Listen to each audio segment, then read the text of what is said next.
Hey, what's up, everybody? Welcome to We're Offended, You're Offended, the podcast. I'm Kim, and this is Tyler, and we also have a special guest with us today.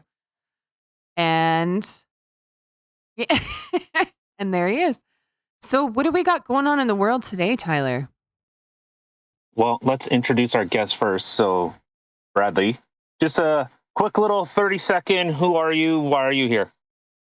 My name is Bradley. I'm a gamer that has played much MWO, a few matches with Tim here, and I'm also a trucker in the Texas oil field, and I wanted to come and try to contribute to the conversation a little bit. And I would like to say that I really like the name of this podcast. It's a great name, and I wanted to state something real quick about it. Do you know why it is called taking offense to something? No, I can't say I do. Because whenever someone says something to you, and mostly in jest, most people don't intend to offend you. They want to make you laugh. And there is no offense in the statement until someone else, being that other person that is on the receiving end of it, takes offense to it. Oh, I thought you were meaning like the origin of like why we raise a toast. I found out why we say raise a toast is because apparently in Roman times when they would cheers everyone, they would put a tiny bit of bread inside of their wine. Really? So I did not know. yeah, so that's why we raise a toast. Interesting. But they do that in Catholic Church when they're giving you your communion. I don't know. Well, they also do that after they're done molesting you. So. Hey, you know what? As long as I get wine before and after with a little piece of bread in it, I'm good. I'm good. After being molested? Yeah, I might need a double wine after that, though. But yeah. It's like the meme. It's like the meme that has the altar boy and the priest is behind him, and the priest has his letters across him that says good things, and the altar boy has small packages across him. Ew. Oh, that's terrible. Catholics are terrible, terrible human beings. They are. Okay, so in terms of with Canada, so the federal and provincial governments have finally said the blockades, you're done. You're no longer going to be able to do that. So it's nice to see that there's a monopoly on what the government can decide to shut down, but when its actual citizens say, okay, we've had enough and we're going to make you hurt, you're not allowed to do that. So that's we got that going on. Yeah, I guess apparently they're going to be looking at I guess the Ontario government is actually looking at implementing I shouldn't say implementing, but invoking emergency powers, which is a very, very rarely used piece of legislation that gives the government sweeping powers to do whatever they have to do in order to restore order. Probably and up to including death. And I think that's really it. I've been trying to find more information in regards to the potential invasion of Ukraine from Russia. Conflicting information, but we're going to look into that and talk about a bunch of other stupid shit. But before we get into that, you can check us out. We're of course on YouTube until we get kicked off. We'll always be on Rumble Monday, Wednesday, Friday.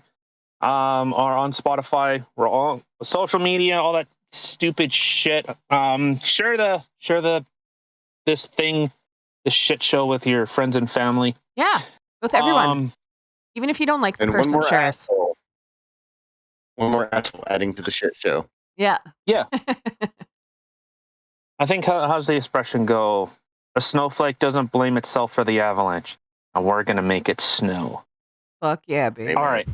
Okay, all right. Oh, I felt so lame doing that. Okay, before I fucking shoot myself. Okay, so the first article that I have pulled up. So this was from Global News, and it was titled "So Trudeau government is actively considering emergency powers to end blockade." So, Bill Blair. All right, so Canada's Minister of Emergency Preparedness says Trudeau's government is actively considering invoking emergency powers to bring an end to the blockades.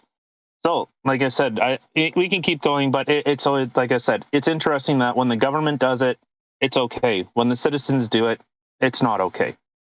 Because I've kind of come down quite firm on the side of I don't understand how Walmart, how like Superstore, all Home Depot, all these big box stores were championing the lockdowns, shut down all the small mom and pop places, let us operate, which makes no sense unless you just want to eliminate your competition. Then it makes perfect sense. Yeah, and we'll see. One thing is a lot of these mom and pop stores, they contribute most of their taxes to local governments, like their local municipalities. They're not on a national or international scale in the terms of Walmart, contributing to multiple countries, their tax revenue. Yeah. And so because of that, they see no problem keeping where they're making the majority of their money around and taking out everyone else and making everyone else dependent on those, international corporations that have already been in existence and are already contributing. And because of that, you don't matter to them. You're just another person to control and give them the conveniences that they've acquired after getting all the money and power from whether they're elected into office or they're a bureaucrat that has weaseled their way into lobbying for certain laws and regulations. So, and that's how governments always, or I should say, that's how corporations are naturally going to act. It's only good business. If you literally have the backing of the government saying, yeah, your competition gets shut down. That's why like Amazon and all these places, they welcome the minimum wage hikes. They love it. They absolutely $15. I don't care. I'll pay $30 an hour because I know a smaller place that is taking my business will be unable to do it. They can't do it. Well, and I think it was about 8 years ago. I was listening to some video, and apparently Walmart. Guess how much they spend just on their plastic bags a year? And this was like 8 years ago. Just on plastic bags yearly, they spend $6 million just for their Walmart bag. Do you think paper bags are actually cheaper? Like I know they're cheaper on the cheaper. They're better for the environment, but do you think they're more expensive to make? Yes. Yeah, well, if you get the reusable bags, they're going to be more expensive to make because they're made to last. Those plastic bags are literally just made good enough to be able to take your groceries home. But just even on those cheap little, yeah, that's why you got to double bag your milk, or if you got a box that has a sharp edge, and all of a sudden you get it, and there's all your Cheerios all over the ground. Yeah. No, but so it was just it was incredible to see. So the government is already deciding to try and escalate this, and I'll say flat out, I don't support blockades. I don't. I'm not cool with that. Do your protest. You had the bounty castles and all that stuff. I could not possibly care less. But all you're going to do, and I think, me and Kim had talked about this yesterday, is only thing that's going to happen that when those goods cannot come in, someone can't go to work and say, well, the border's shut down. We don't know when we're getting our supplies. They're not going to say, why is the government doing this to me? No, they're going to say, fuck those people. How am I supposed to pay pay for my stuff? So you end up dividing people. And I understand their message. I understand what they're trying to do. But I'm not okay. And even more like with like the Pat King and the shit that he's been saying, it's like one comment was that this is going to end with a bullet in Trudeau. Well, I hope it doesn't have to come to that. I really hope it doesn't have to come to that because I don't want anyone to die over a protest.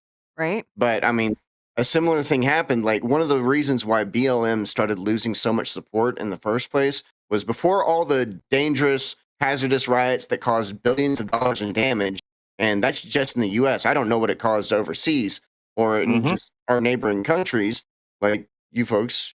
But one of the things that really lost a lot of face for them was whenever all the protesters were blocking the roads. Granted, they were on foot, but they were blocking the roads. They were beating people. People had gotten shot in their own vehicles. I watched several videos of truckers that they had blocked off certain roads and they forgot to block off others. And some truckers didn't know that there was a protest down that way. And because they started driving their trucks, I watched a video of a dude getting dragged out of his truck and beaten by a bunch of protesters.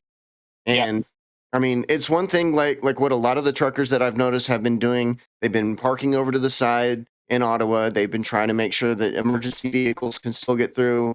They're not trying to congest everything.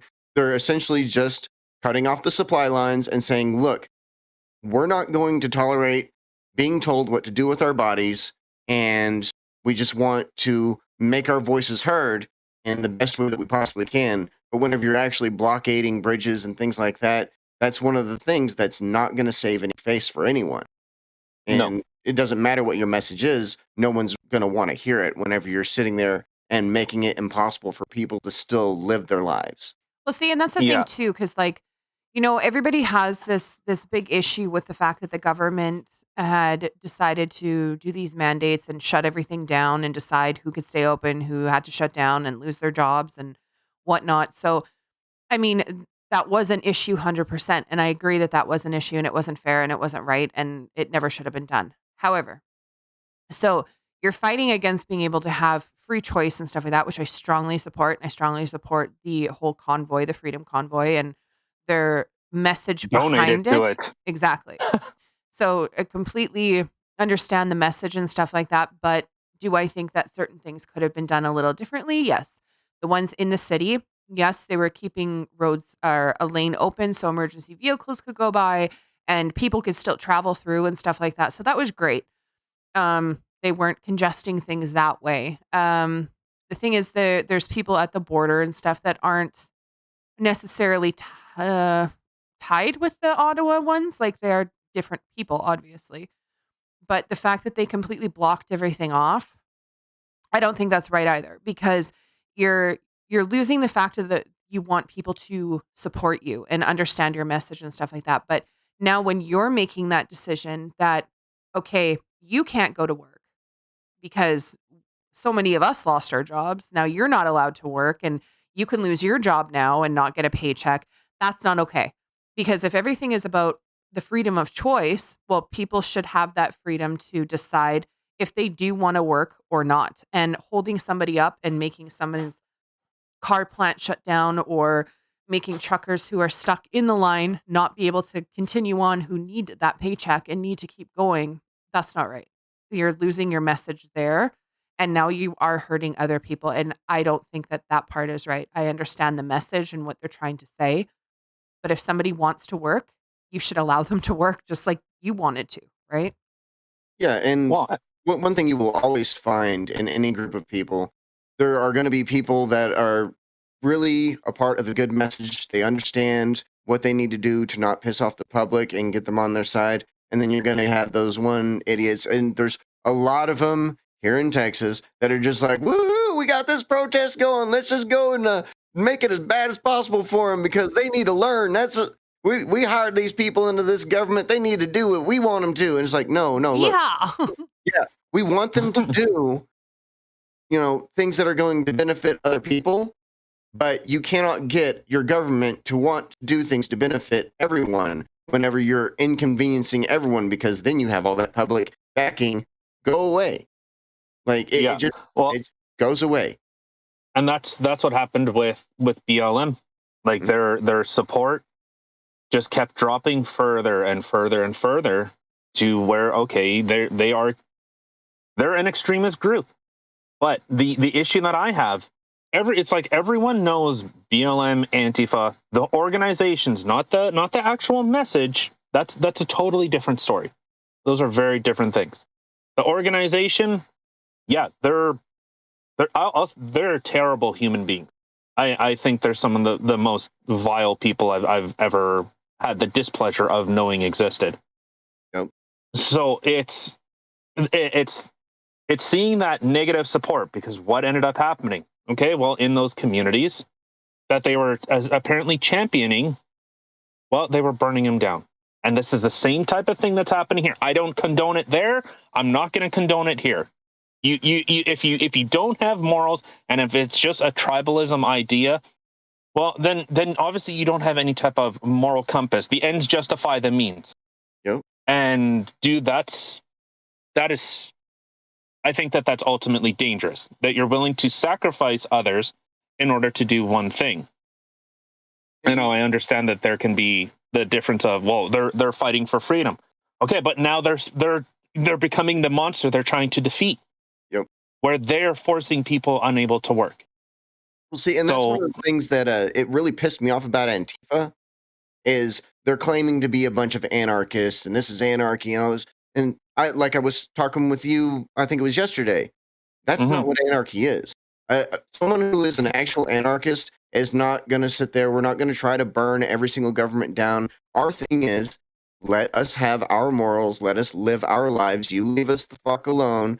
Go over there. We will do our thing. You let us do that and go away. But these kids that are involved in this aren't smart enough to understand what the true concept of anarchy is.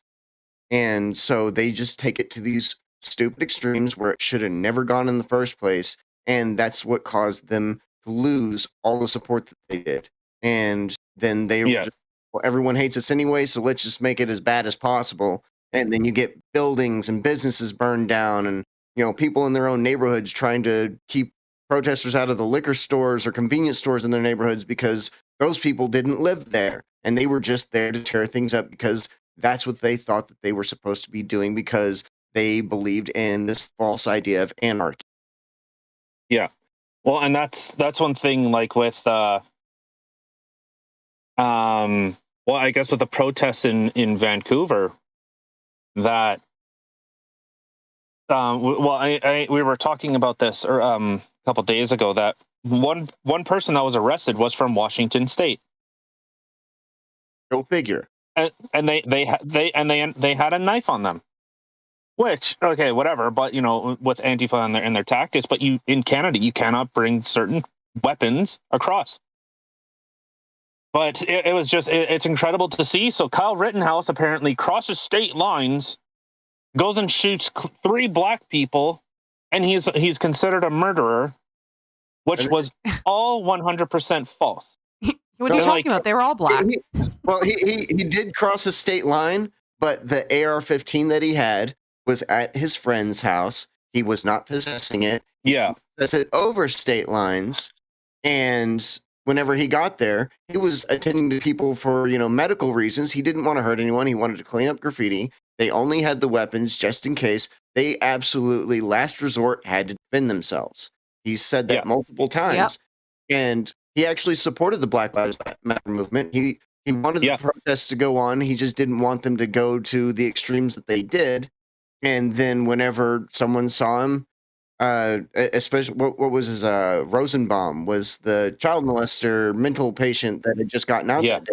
Yep. That guy, that guy, the entire protest, he was trying to get someone to kill him because he was in the mental hospital for not only abusive everything, but he was also wanting to die. He was suicidal. And so in his eyes, what better suicide than to have someone else kill me during a Black Lives Matter protest? And, well, sadly, he got his wish. And now that 17-year-old kid, now an 18-year-old kid, has to live with that for the rest of his life. Yeah. And he never wanted that. Yeah. And so I think that ends up, so it's just interesting to see that it's the hypocrisy. And I think regardless of how mean, and obviously this is coming from a position of, I am not in that exact situation, but I think in terms of local support, you have to be the nicest. You have to be the most compassionate. You have to make the police, like Antifa, Black Lives Matter did when they were literally sieging Seattle, where they literally kicked the police out. They were destroying buildings. They assaulted the courthouse for days. Yep. Well, and you look bad. Yeah, and the whole Chaz chop, whatever the hell they want to call it now. That, they didn't just assault police, they took business owners and commandeered everyone's businesses in that area, and crime went up in those areas. Well, I mean, whenever you have no law in an area, there's no literal crime because without law, there's no crime. It's just a simple fact of the matter. But the thing is, there were so many people getting injured in those because there was no sense of moral standings, much less any sense of law. And none of them knew how to take care of themselves. They tried to make a garden by using cardboard, and they That was didn't. so dumb. Yeah, it was absolutely plumb fuck retarded. There's It's like no watching a other- bunch of kindergartners trying to play house.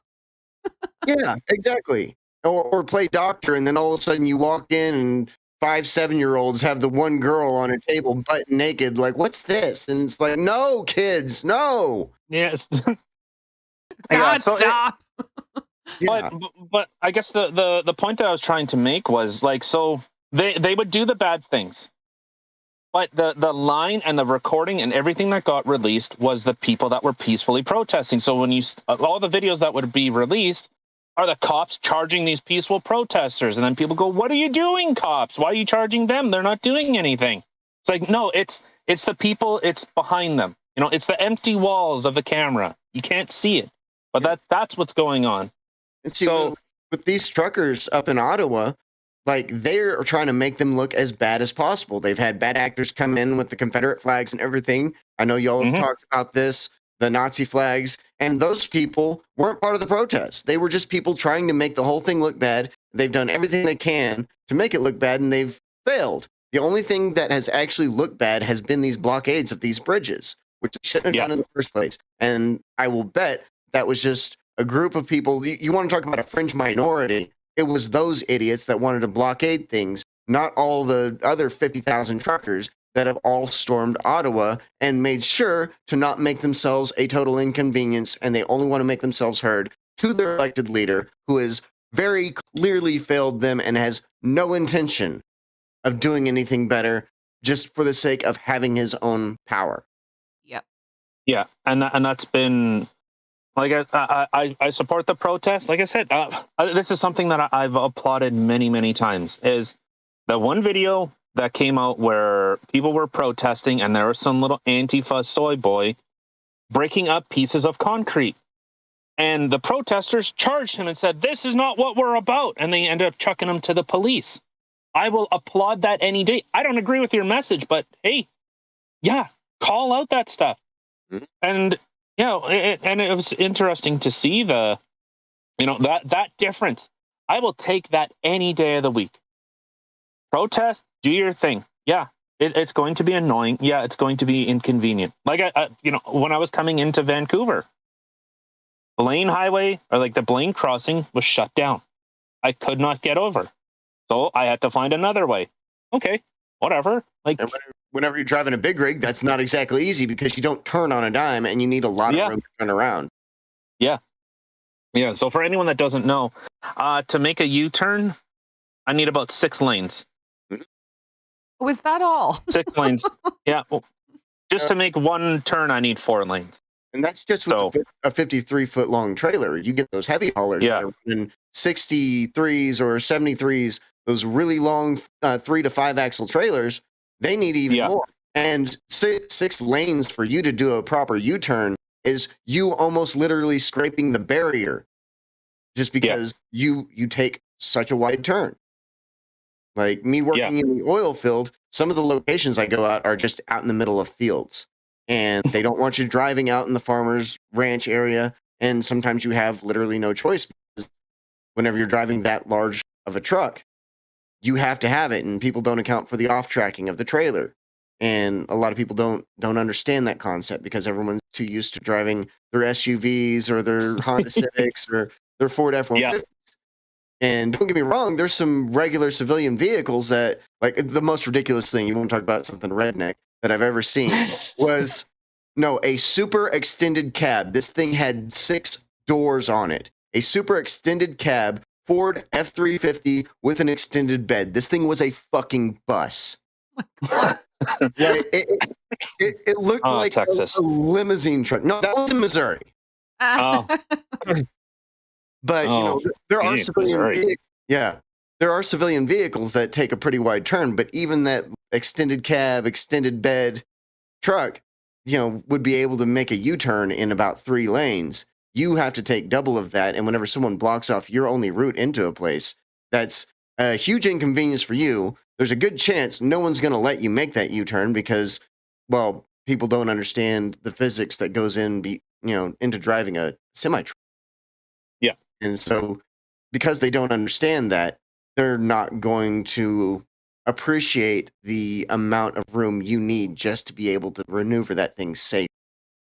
Oh yeah, Well, 100%. I mean, there were so many things that before I drove a semi, you have these things in your head like, yeah, you can stop on a dime or whatever. You don't actually realize how big they are until you're behind the wheel and you're literally driving a fucking house and someone goes to cut you off and you're like, dude, I can't fucking stop that fast. Like Yeah, you're it's gonna like die. so I'm looking at. So apparently, Black Lives. Well, I guess the 2020 riots cost between $1 to $2 billion. The next closest was the LA riots in '92, which was $1.4 billion, Holy and fuck. that was That's bad. That's where they damage. lit. They had to bring in the military. I think it was the National Guard in LA had to get brought in because that was just it was a war zone. It yeah. was, that's where you had the rooftop Koreans and I was just about like, to say that's where that even came from was because they were yeah, like, we're not going to let this happen in our stores. Those people immigrated here to get a better life, and they had a better life, and then all of a sudden, a bunch of people protest a verdict in a courtroom that had absolutely nothing to do with them, and the reason why their neighborhoods weren't touched is because people were like, "Oh, those crazy fucking Koreans are going to shoot us." yeah, And it's not that yeah, they were crazy.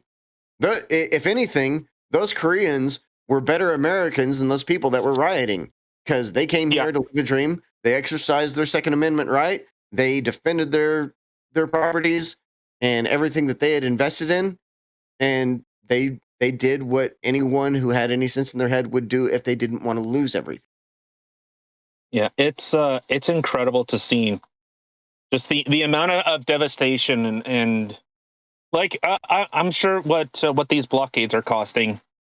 I'm seeing estimates between about 500, I think it's $500 million a day of trade being lost just Ugh. at that one crossing. Which, like, okay, you do that for one day, you've made your point. Yeah, and that Now isn't 4 or 5 days, yeah. Well, and it's oh, what the I think isn't fuck? it going on Critical 8 days? the blockades? I don't think so. I thought it was like 3 or 4. It's definitely more than I'm 4. gonna have to blockages, blockade. Oh, so this is saying 5 days, but I was seeing that apparently veterans have now started showing up. So it's like you have your own servicemen are saying, "Hey, what's going on here is wrong. What the Actually, police are doing, actually." actually, that reminds me. I was watching something on the news today. It was actually one of those like the fake news ones too. I think it was like CTV or some shit like that. But anyway, so I was watching on the news there and they were showing a bunch of veterans have come and that the veterans were taking down the fencing that was around Yeah, that war memorial, right? And of course, the way that they're spinning it, they're like, "Oh, they're taking the fencing down and this and that and da da da da da." But what did you see the veterans doing? They were cleaning off the steps of the statue. They were actually with yeah, shovels cleaning things off. And I'm like, "Okay, can people not see this? Like they're literally cleaning this off and the way that they're spinning it is, like, oh, they took down the thing and they want to do this and they want to do that, making it seem like it was such a bad thing, but it snowed. They were just trying to clean it off." Like, well, the media is such. It's I, my thought is that this is like the death throes of a dying beast. Mm. So they'll say, "Oh, you're a terrible person," and they're trying to find anything to cling on to so that people latch onto them. When you see Brian Stelter going, "Well, why do people watch Joe Rogan? We have medical professionals on staff. We have researchers, and like, okay, so you have all those people, yet you still fuck it up. I like, people go to Joe because first, okay, he's inquisitive, he's naturally curious. You know, he'll have he had Sanjay Gupta on, and he said basically plead your case. Yep. Why'd you say I took horse medicine? Well, they shouldn't have said that. And then the next day, what does he say? Oh yeah, he took horse dewormer. Dude, come on. Like, people see it. Well, but I just think they're in the death throes. They are. But the thing with that interview with Sanjay Gupta too is, like, not only did he give him a chance to plead his case, but he was trying as hard as he could to be really polite about it. And whenever Sanjay was starting to give him some bullshit, he was just like, dude, come on. You're not on the news network. You need to be honest. More people watch me than they watch you. I'm not trying to brag about it, but you need to get your shit together. You know, that was his whole attitude about it. Is just like, I want you to be honest so people can actually start trusting you again, but you're literally making the case against yourself. Well, and even at the end of it, you know, he was just like, you know, we don't agree on things, but this was a really great conversation. You know, and that's the thing, is he's very open-minded, and on his podcast he'll have people who, yes, share the same kind of views as he does, but he also brings on people who share opposite views as him. So they can actually have a conversation. They can each kind of plead their own sides and come to either some sort of middle ground, or just understand each other better. Still believe what you believe, but I understand where you're coming from now, you know? Yeah. And you can flesh out an idea.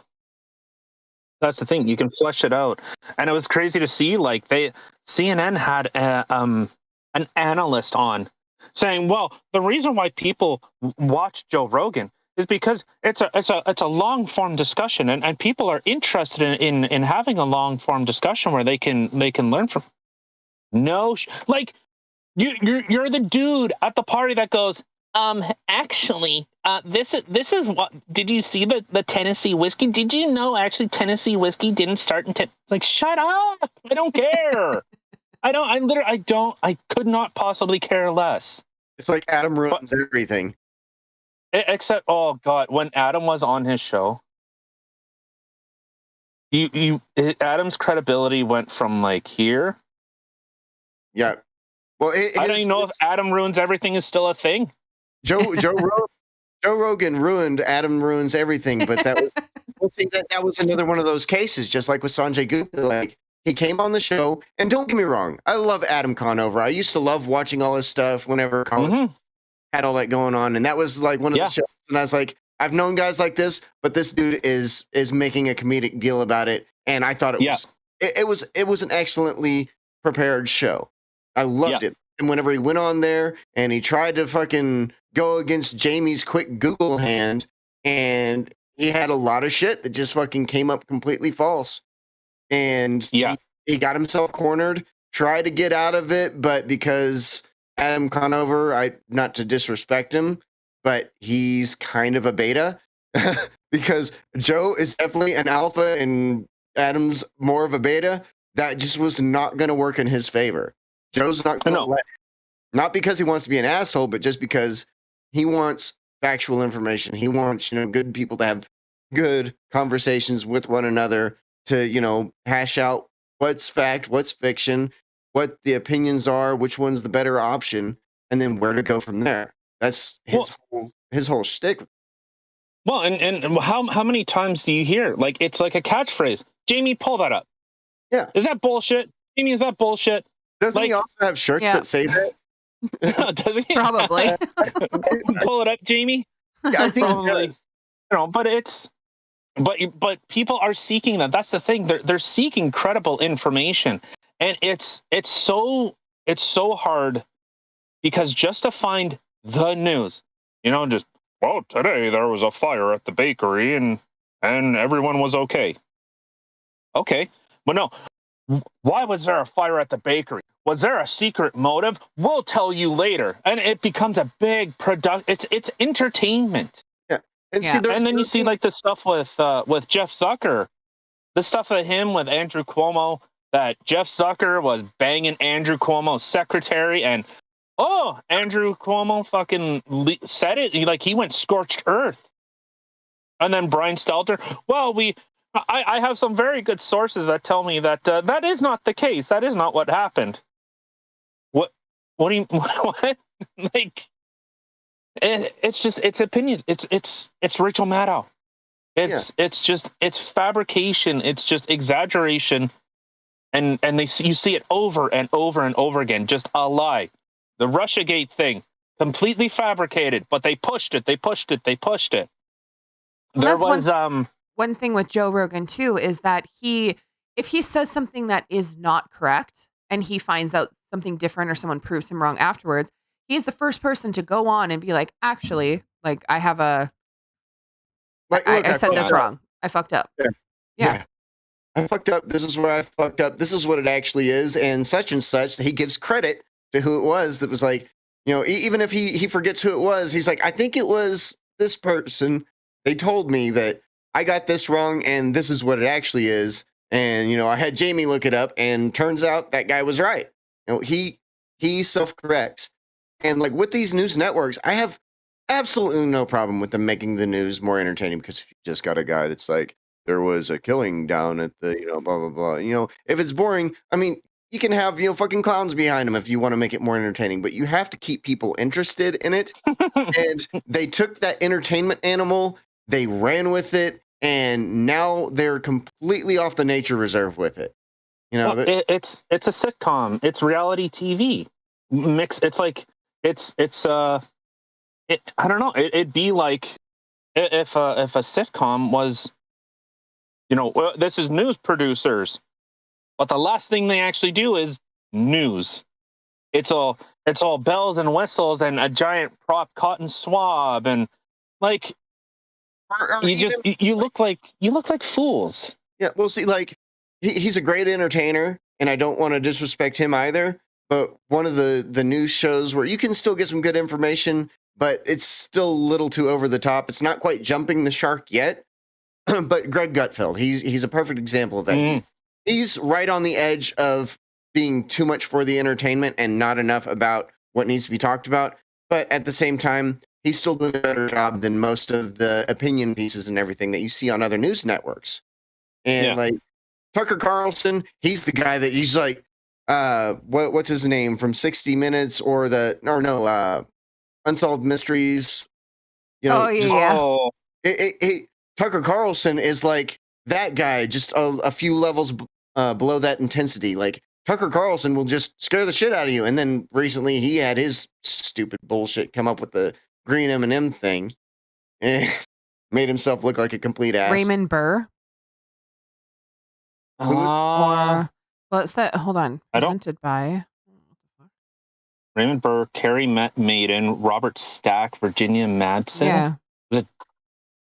I don't. No, it was just the host, like at the beginning type of thing. Mm-hmm. Now, what the hell is his name? Robert Stack. Yeah. Yeah, it's Robert Stack. Was it? Oh. Of course, his last name had to be Sack. My gaming name's Back in Elite. Stack. Like he's got a stack. Stack. He's got a stack of sacks. I didn't hear the T, and I was like, oh god. Sorry, my bad. No, but it's becoming like, especially with doing this, it's become a full-time thing to find the source material, if it's even there, and then try to find a news article that actually reports on it properly.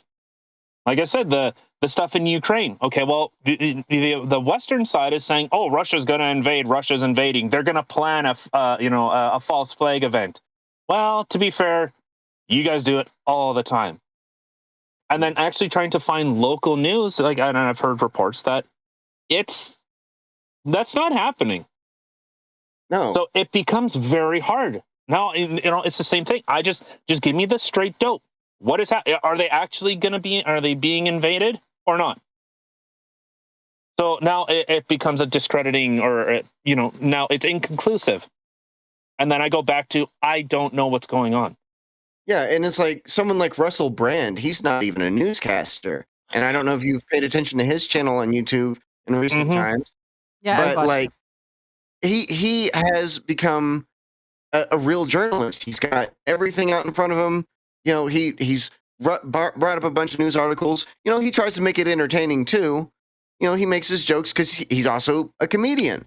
He likes to have fun with it, but he also wants to get the truth out there. And if it changes, he has something to back it up. He's always looking for everything. He's paying attention to everything. And on top of that, he still does his side channel to try to get people into a more spiritual, settling way. Yeah, I think his news, like, he does go a little over the top with the entertaining. Like, it's the high-pitched voices that he does sometimes, and I'm just kinda like, But see, but I do find that at times whenever he does that, it is a little distracting and it's like, okay, I've just fucking tuned out this little comedy bit he's added in the middle of it. Sometimes it's good and sometimes it's just like, okay, that has no relevancy. Just get to the meat and potatoes of it. yeah. But whenever he does get into the base parts of it, he's actually, here's what it is. This is what we found out. This is the information we know now. Take your own opinion on it. And even asks the audience to write their opinion in the comments so that way he can go through them, read them, find out what other people are thinking, and then essentially debate the people on it or bring it up in another video. Yeah. And it's, well, the one and only thing I commented on a Russell Brand video was if your shirts get any lower, they're gonna show your balls. He wears low cut. Oh my god! Like, like 70s style. You can just see like the hair coming out if you had any. It's like if the Borat Speedo was a robe. Yeah, yeah, exactly. Like but that's the thing. People are not tuning into legacy media. They're not interested in it because they know that there is a spin. More and more people are tuning out. You know, YouTube has now become an arm of good. Yeah, thanks, Kim. Has become it's basically become a channel for them. Mm-hmm. Where if you try and search the information, well, what do you get? Oh, from CBS, from NBC, from CTV, from Global. Okay, but the thing is, the amount of times you guys have made stuff up, like you know, how does the expression go? Even the truth in the mouth of a liar becomes doubtful. Yep. And that's unfortunately the position that you put yourself in. People do not trust you. They know that you hide things. They know that you're carrying water. Where Twitter literally hides the Hunter Biden laptop story. They hide it flat out when it is an absolutely credible piece of information, an imperative piece of information for the 2020 election. And then after they go, oh yeah, that was true. We totally covered that up. Yeah, like and flat out. They fortified the election to make sure that they didn't lose this time because Hillary Clinton literally lost a rigged election. She was supposed to become the next president, and so many people voted for Donald Trump because everyone hates Hillary Clinton. There's not a single soul on this earth. I mean, Bill Clinton won't even sleep with his own wife. He's got to go get a blowjob from an intern at the White House, for fuck's sake. Well, like, nobody. Or a child on an island. So yeah, it wasn't just one. It was like at least 26. A lot. He had company dental, and he had his own frequent flyer miles with Jeffrey Epstein. So yeah, oh boy, the best of friends. And I think Jeffrey Epstein really flexed on him whenever he had that painting made of him. He was like, I know you're my bitch. Look what I got made of you. Yeah, it's incredible that they hide this stuff. You know, like people say, well, Alex Jones said he's crazy. He's, you know, look at the stuff he spouts. But he's and you know, it's become a meme. How much was he right? He was saying that people were going into the forest, worshiping an owl god, wearing robes. And people are going, what? No, that's fake. And he got into Bohemian Grove and he goes, look, this is what they're doing. Well, I mean, it does sound pretty fucking nutty. Yeah, it does. You know, and there's a bunch of stuff, you know, the animal human hybrids. Well, that is true. They cloned people with monkeys. It's They've some done that. island of Dr. Moreau shit right there. Yeah, yeah, it is. But he says they've made chimeras, human chimera hybrids. Yeah, and a lot of that was, I believe he said it was for organ harvesting, essentially. Like, yeah. if you can grow a human heart inside of a pig, which I think that would be the ultimate insult to one of these caliphates over in one of these Islamic states that's a terrorist to all their people. If he got a heart transplant that came from a pig, that'd be hilarious. But that's why there's a genocide in China, because it's Muslims. So they get a Muslim heart from a Muslim person. They don't know where it came from. Yeah. And it's messed up that that's even a thing. And China is so xenophobic anyways. Like, I was on Tinder a while back, and I deleted the app because it's absolutely freaking useless, especially in the small town I live in. But they did this thing where you could go global, and you could end up potentially matching with people from other countries, and you're only going to match with someone that's like from, the Philippines or Thailand or, Korea or something like that. But how many goats were on there? Surprisingly, more profiles of cats and dogs. I thought in certain countries that I thought they liked goats, but no. But no, it was funny. Like, speaking of the xenophobia of a lot of Asian nations, one of the reasons why they're so xenophobic towards, especially like Muslims or people of darker skin tones, is because in their eyes, through the way that their societies have developed, the peasants are the people that are darker skinned because they're out in the sun all day. They're working their asses off, they're getting dirty, and to them, their skin looks dirty, and that's why they don't normally like people of darker skin tones. And the people that have lighter skin tones are the rich people that are in control. They're always living in their, big mansions, and they're always inside. So naturally, their skin gets more pale because they're not getting as much sunlight. There's no need for the melanin to be able to protect them from the UV rays from the sun. And so that's part of the reason why anyone that is of a darker skin tone, Filipinos are kind of viewed the worst out of most of the other Asian cultures. I think the only one that's really worse than them is maybe Laos. But it's sad because we're all humans. You shouldn't be hating other people just because of where they came from or what their religion is.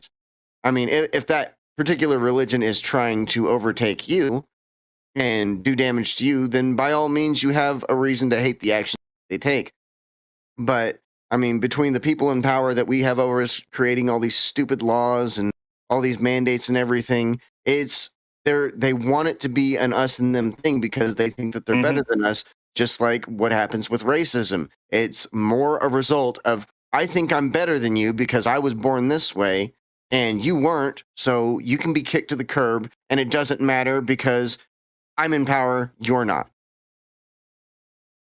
Yeah, and so I was thinking about this.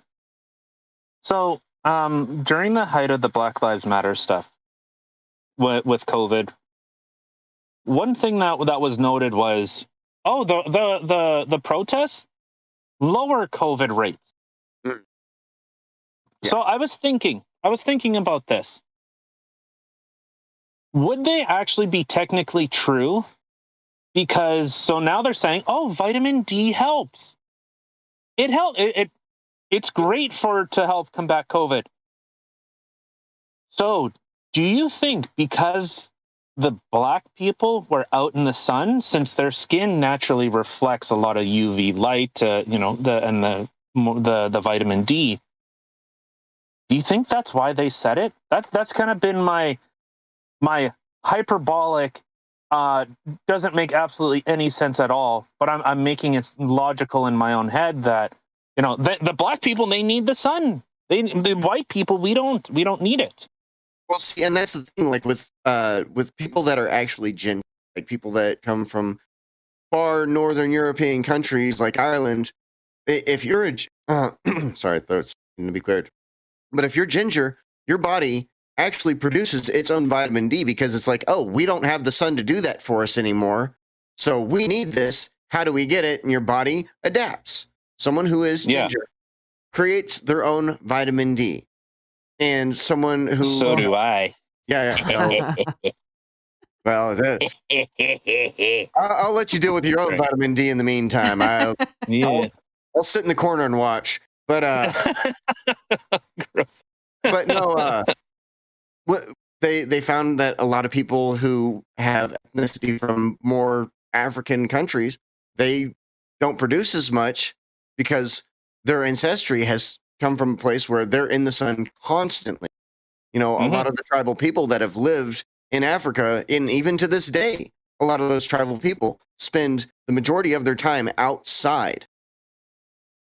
And, so their body produced the melanin to be able to protect them from the UV rays. And because of that, they have to be out in the sun a lot more to be able to produce the vitamin D that everyone else has to do whenever we get out into the sun. And that's why they did a whole campaign of adding vitamin D to whole milk and other milk just to supplement it, because there's been a huge deficiency in the Black community in cities that they're just not getting out in the sun as much, so they're not getting the required vitamin D that their body would normally be producing if they were running outside all day. And I've heard contradicting information that, because I believe a lot of minorities are actually lactose intolerant, so their body just, well, obviously lactose intolerant, they can't metabolize the lactose in it. So I don't know. It's I don't know. But I should have said this earlier, and I'm sorry. I am not Jack Murphy, and you're not Matt from Tinder. So want to clear that up. I'm already in the middle, so No, actually, did you see that there was a report that came out with him that he drove his wife to this Matt dude's house and says, "You have 15 minutes." 15 minutes. Wow, that's some sweet loving. Like that is some Giga Chad energy if I've ever seen it. Like, see, I don't kink shame if someone is into doing the whole cuckold thing. That's for them. It's not for me. And actually, there's a girl I've been talking with recently that things are apparently not really going to work out. We're just friends.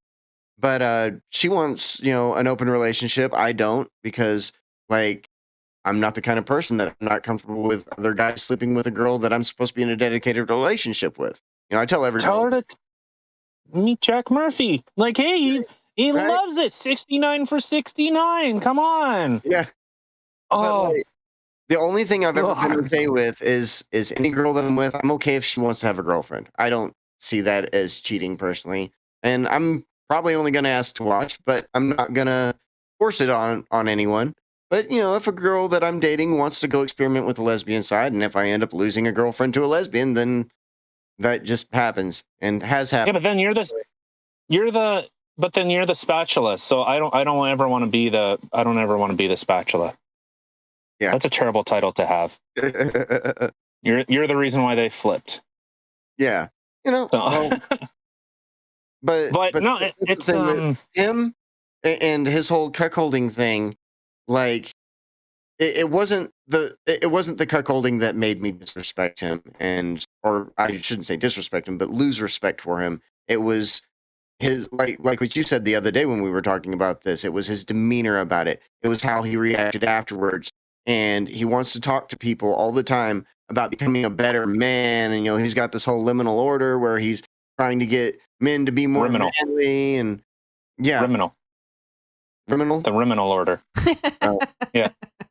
But liquors. I'm looking at it right now. So yeah, it's the Riminal order. But I'm looking at the Riminal Order is an exclusive men's organization whose mission is to change our culture by cucking ourselves. We ascribe to positive submissiveness and believe in the power of the bull cuck.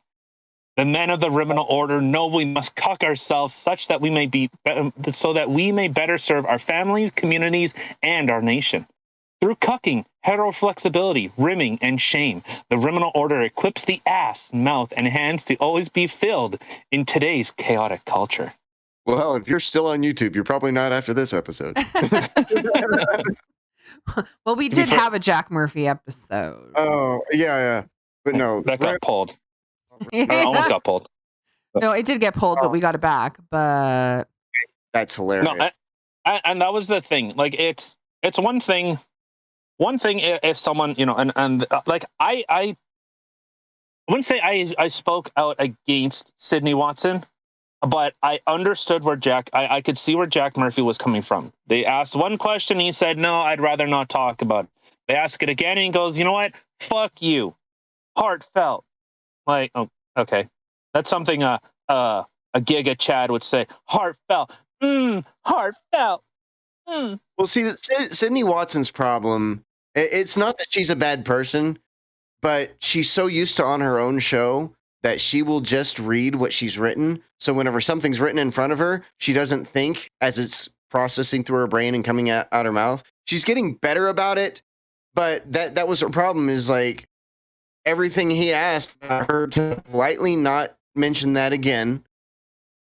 It just went in one ear and out the other. It wasn't intentional. But at the same time, it did teach her that she needed to pay more attention to what she's reading before it comes out of her mouth.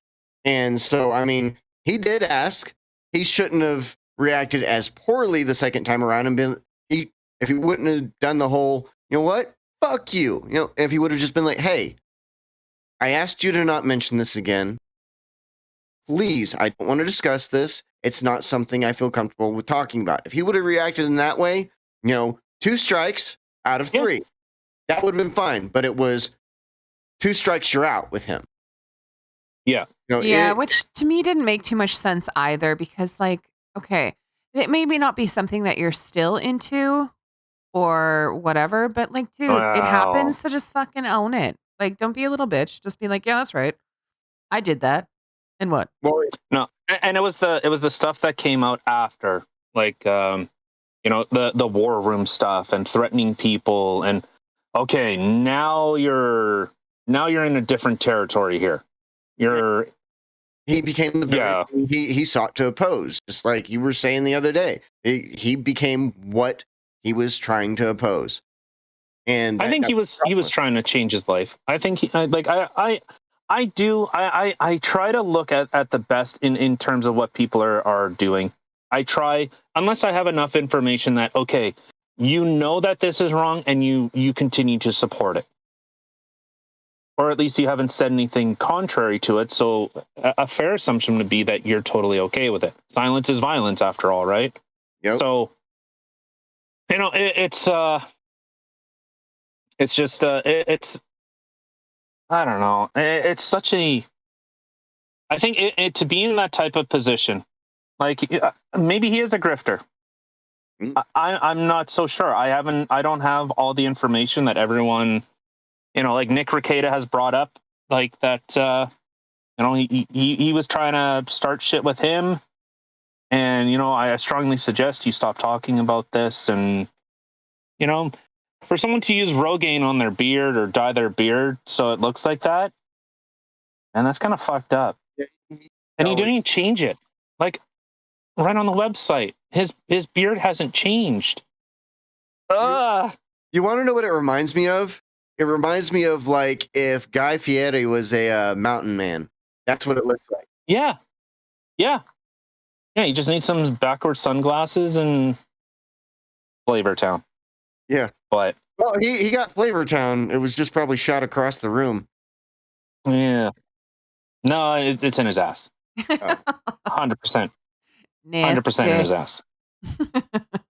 Come on. I wish I could send this to you right now, but I can't. Well, so I'm just going to look at Jack Murphy getting his asshole eaten. Ew. See, you look at that. You look at that. Okay. Have fun. See, at this point, if he wants to correct this, the center line in his beard is going to get even more brown because of all the ass he's going to have to kiss. Yeah. Oh, 100%. It's, I'm not looking forward to the end of that day. Pucker up, baby. Mwah.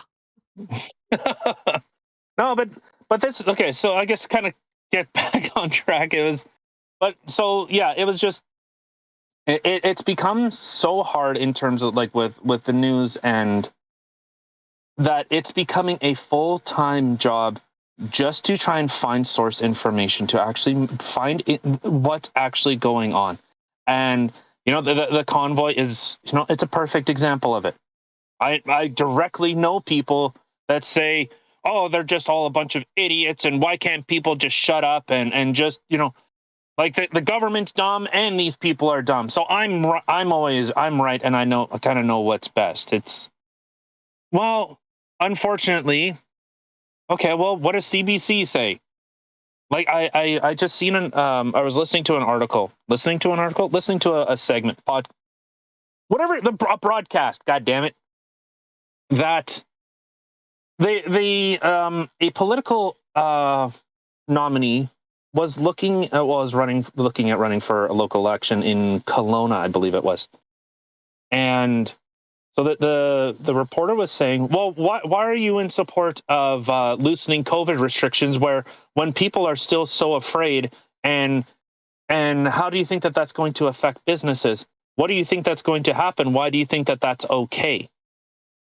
That wording is very interesting. It's like, hey, remember, you're afraid. Hey, remember COVID still. Well, why was so many people in ICU? So many people are getting it. Why are you okay lifting it? She goes, because I think that it's time for us to learn to deal with it. We've done all that we can, and we want to. He's like, well, I guess if that's your opinion, yeah, like. So, like, she's giving a genuine response, saying, what seems measured. Like, everyone, what has happened, what has transpired is extreme. This is not normal. The measures that were taken, and the scariest part is people cheered for their rights to be taken away. To say, I don't want them.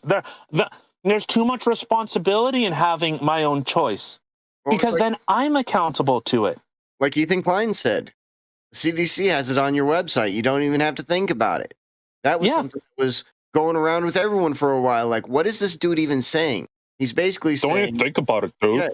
Yeah, you don't have to have responsibility for your own life because daddy government. Yeah. You're not puffing yourself out enough. He's much bigger than that. Yeah, like grab your pillow and fucking stuff it. So hot. I don't have that. But no, and these people get very tribalist about it too, and it's really sad. Like, I can't remember what the quote was, or who said the quote rather, but it was, man's biggest flaw is believing that he is always right. You have 2 ears and 2 eyes and 1 mouth, which means you should observe and listen twice as much as you talk. And these people don't understand that concept because everyone is so obsessed with being correct or being right that they don't care if what they believe is right is factual or beneficial. The fact is, they have a superiority complex over this, and they get a chance to put you under their boot because subconsciously they've been under the boot their entire lives. So if this gives them a chance to control you, they're going to take full advantage of it, and they don't realize that that power of them having it over you is going to transfer over to the government getting more that they don't need, and is going to take away everyone's freedoms, and they don't understand how that snowballs. Well, and like I said, people cheered. People said, "Lock me down," and I don't know if I had brought this up, but yesterday I seen a girl on Twitter. Restaurants were saying like, "Hey, they're going to be loosening restrictions in Manitoba. They're going to look at it. Finally, just scrap it all. Get rid of the passports. Get rid of all this stupid shit." Great. Should have been done a long time ago. Shouldn't even been implemented. But okay, this is where we've gone. And a girl had said, "I'm scared to go." Something to this effect. I'm paraphrasing, but I at least liked going to restaurants knowing that I was safe. Knowing that to me inside, I felt pity. I felt sad for this person that they are literally just living in a perpetual state of fear. And who funnels it? The media. Yep. Where they say, look at the COVID cases. Jake Tapper finally, he regained control, the demon of CNN inside of him. And then Jake Tapper broke free it was like I Am Legend. Like that one moment where you see that girl that is human again. And you see Jake Tapper clawing out from behind the demon saying, with or from COVID. And he gets sucked back in. Yeah. And then they go, oh, well, yeah, actually, most people that are in the hospital, something like 40 or 60, I can't remember which side of it. I'll give them the benefit, say 40% of people in the hospital are there from COVID. Or maybe it was are in the hospital with COVID. Something to that effect. So, but it was with, what is not the from. media push? Yeah. See, and that was the thing, is a lot of the hospitals, especially in the U.S., I don't know what they did in Canada, but a lot of the hospitals were they were incentivized to mark them down as COVID deaths, because for every COVID death you got, there was a certain amount of money that you could get for every COVID death in compensation. Yeah, I think it was $12 or $25,000 per COVID patient. So if someone had COVID and they died, it was marked as a COVID death. Person died in a car accident because they had COVID, it was a COVID death. Someone died George from Floyd. Yeah. George Floyd could have been a COVID death. He died he had COVID in his system. He could have been listed as a COVID death. Yep. But yet they imprisoned Derek Chauvin. But he had COVID. Well, and not just that, but he was obviously also speedballing. He already had a bad heart as it was. Like, I can't remember who brought up his medical history, but yeah, he had a history of heart problems because of his drug use. Well, and I think the one thing that I think you're really leaving out is he was black. Just right there, you're black. You're gonna die. You're gonna die to a white man. So, sorry for being black in a black neighborhood. That was his big medical fuck up. Shouldn't have been black. Yeah, the whole race thing. I've never understood why. Like, don't get me wrong. I hate racism on all levels. I always have. And I love it personally.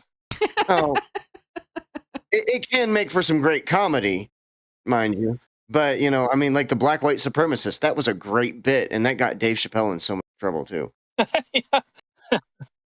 But yeah, it was. But someone's skin color or someone's ethnic background shouldn't have even played a role in this.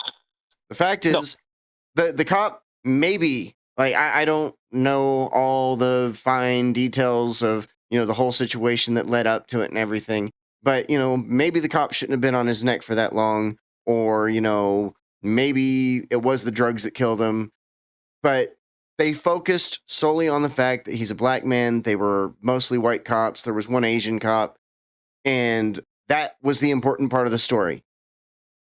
And well, that had probably the least amount to do with it. And the whole situation was George Floyd went into Cup Noodle, a little grocery store in that neighborhood. He went in there, was giving counterfeit bills, and so the person ended up approaching him, the shopkeep, whatever the fuck you call him, approached him and said, like, hey, like you're giving me bad money. Just give me back what you took, and we'll call it even. If my recollection serves, that George Floyd started intimidating this guy. That's where the police got involved. That's when they were called after that interaction, that, hey, he's giving me counterfeit bills. And then what happened? So the cops show up, they see him putting something in his mouth. When they walk up next to the car. And then what do you got? What do you got? And then they start trying to talk to him. And then that's when things start to escalate. He immediately starts with, I can't breathe, man. I can't breathe. I can't breathe. Well, there was police footage. He did literally the exact same thing and then tried to run. how like I don't think like cops don't operate in a void. Like, okay, they run this guy. Oh, he's been arrested before. This, they have some type of information on this guy. Yeah. And then once the police brought him over to the police car, they said, just sit in the car, the air conditioning's on, and they're trying to get him in there. He's kicking at them, he's trying to bite them, they're trying to pull him through to sit him in the back. And then he's saying, I can't breathe, man. Put me on the ground. What did they do?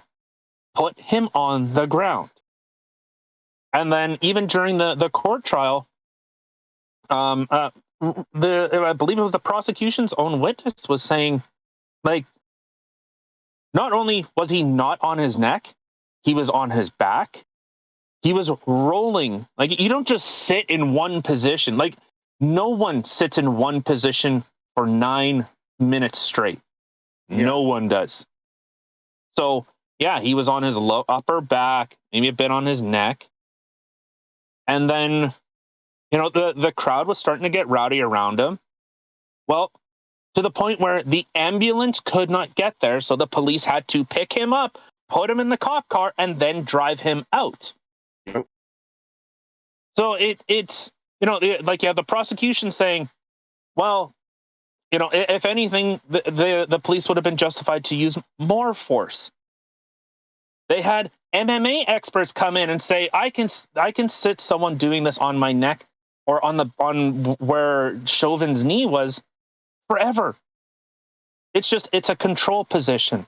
And then what ends up resulting from that? Oh, well, there's no knee on necks. There's no choke holds. There's, things that are supposed to immediately stop the threat. Mm-hmm. Because then if they can't use jujitsu, they can't use their hands, they have to go to their belt. And what's on their belt? A baton, a gun, and a taser. Yep. So they have to go to their tool belt. They can't go to their instinctual training. And I think you're going to result in more shootings. Or I just seen a video from Donut Operator. A naked guy with a machete breaks into someone's house, and the guy starts running after the cops are called. Well, this was in Washington State, and the police are kind of running him, chasing along with him. It's not like a high foot chase or high speed foot chase. They were just kind of jogging along and whatever. Canine unit comes after him, and they eventually they can't tase him, they can't shoot him, they can't do shit, even though he's brandishing a weapon and he's running towards people, running towards vehicles with it. He just threatened people with this knife that he was going to kill them, and he's naked. And what ends up happening? They release the canine. The guy has another knife, starts stabbing the dog, and the dog is killed. Yep. They couldn't do it. This dude, whether he was on drugs or whatever, a piece of shit human being. I don't like the story. Yeah. Officer Jedi was his name. Yeah. Officer Jedi. His name was actually Jedi? The officer. Or the dog's name was Jedi. Oh, that's awesome. Yeah, Officer Jedi. Well, see, back to the Floyd thing is like, have you ever been around someone who's taken a speedball? Nope, fortunately I have not, and I don't plan on anytime soon. I've had some rowdy friends in the past, and sometimes they get something bad from somebody that's got, meth in it, and they mix meth with a downer. Someone that is going through a speedball like the one that he decided to swallow for, the cops arrested him, that messes up your body so bad, because what you do on it is you speed up really, really fast, everything gets elevated, then you just suddenly crash. And then you speed up really, really fast, and then you suddenly crash. It does not stop. A former friend of mine was on a speedball while he was driving around in his SUV with his kid in the car. Fortunately for that kid, he had enough sense in his head to strap the kid in properly, and he ended up wrecking his vehicle end over end. Like, flipped it nose over ass. And it was because he was on a downward side of a speedball. Like, you speed up for a little while, you crash for a little while. You speed up for a little while, you crash for a little while. Well, and George Floyd had fentanyl in his system, and it was incredible to see. The defense was saying, or I believe it was the prosecution was saying, well, he's used it before, so he has an elevated tolerance to fentanyl. No, he had a lethal dosage of fentanyl, but this is the real shitty thing. Honestly, I think it was a politically motivated prosecution. That is my honest thought. I think he was overcharged. It was mob rule, and it was a mob, uh, court case. Yeah, That you need to find this guy guilty no matter what. Look at what's happening. Look at your city. Look at you want this to continue, then throw him to the wolves. And it didn't fix anything whenever he did get tried for it, because the riots made it worse. It literally threw gas on an already burning fire that was destroying people's neighborhoods and businesses. They wanted that because it gave them the perfect excuse to flex their muscles and exert that power over you. And it's really, really ironic that, the Black Lives Matter movement and Antifa are supposed to be anti-fascist and, against all these cops and everything. And they literally use fascist tactics to get people to do what they want. They're like, oh, we're not going to get prosecuted for it now. We are the corrupt arm of the government that's going to swing out, smack everybody in the face and say, get on your fucking knees. And as Tim Pool so eloquently put it, fillet the state. Yeah. Yeah. Yeah. And that's like one thing I've said before, that they have become government corporate goons. Mm-hmm. So probably to a large degree, I would agree with some of their rhetoric. I use that word again. But it's I don't think black people should die. I also don't think brown people should die. Just across the board, like it's such a no-brainer. Like the fact that I have to say it. Yeah. Like, how about just I don't want people, but nobody should have to die based on their fucking skin color. No one should have to die. The only people that have to absolutely die should be sick people. But that's because sick and old people, but that's literally because their body is to a point to where it can't take anymore. Those are the only people that should have to be dying. Well, that and pedophiles. But, that's completely different. And a worms on that one. But it's just, people want power over other people whenever they feel like they can exercise it. And it's like, oh, you get at a McDonald's, you find the one shit employee that sucks up to the manager, that manager leaves, and they end up getting that position, and then they shit all over the other employee. Yeah. And then that McDonald's fails and goes down, and the corporation's like, we'll just pull this one. And then nobody has a job. We have those people in government right now. They're like, oh, I get a chance to bully other people, and I'm going to use it as hard as I can. Mm-hmm. Yeah. Right. No, I think that the statement that you said about like that people, well, obviously people want to be ruled. It's and to I guess to see what's the right way to say it? To be noticed by the institution that look at what I'm willing to do for you. I am willing to bash an old man over the head. Like there was that video. I got into a verbal exchange. It was like a bit of a heated discussion. But I remember the video. Cops were coming. They were stepping out from a building during these riots, and there was an old man. He had like a helmet, and he had something else in his hands. And he was waving it at the cops, like their radio, or like he was going like he was like scanning. He was doing something. Yeah, and that was supposed to be like signal jammer or some shit like that. Yeah, and so when the cops were going, they're like disperse, disperse, disperse. This guy walks up and starts trying to do this stuff. So the cops end up pushing him. The guy falls, hits his head, and they crack his head open. But that's what got plastered everywhere. You didn't see, well, why did he have a helmet? He walked there. Why did this guy need a helmet? Why was he doing shit to the cops? But, well, he had political institution backing. Yep. And you've seen a lot of that. Like, the Jacob Blake thing. Absolutely unbelievable. A guy sexually assaults his estranged wife, attempts to kidnap his children. Attempts to kidnap the children that he's not supposed to be there. He has a knife. The woman calls the police, and the police attend. And as he's trying to escape, he gets shot in the back. Unfortunately, he survived. Like, as callous as that sounds, he was not a good human being. He left pain and destruction everywhere he went.